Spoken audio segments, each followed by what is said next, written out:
Ezaka tokony atao mba hisiraka ny zoan'ny ankizy tokony asiana ny tobi-pahasalamana. Zay tokony hiditra an-dakilasy, tokony ampiana an'izay zao fandaharam-pianarana hoe fahaizana ankizy miaina, fahaizana miatrika ny ho avy. Fasiana fanaraha-maso eo amin'ny ankizy izay mbola tsy ampy taona. Ny ankizy sy ny tanora no ho avin'ny firenena anankiray.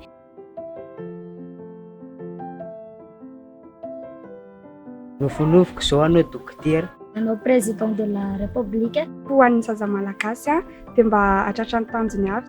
Mba sambanana ny safidiny, mba hanampahaizana hanovan'ity Madagasikara asika tiky. Mba hisitraka ny zo maha-ankizy anay izay. Ho tonga olombana ho an'ny firenena. Ho hitan'ny rehetra fa na ankizy aza na tanora dia afaka hitondra ny anjara birikiny.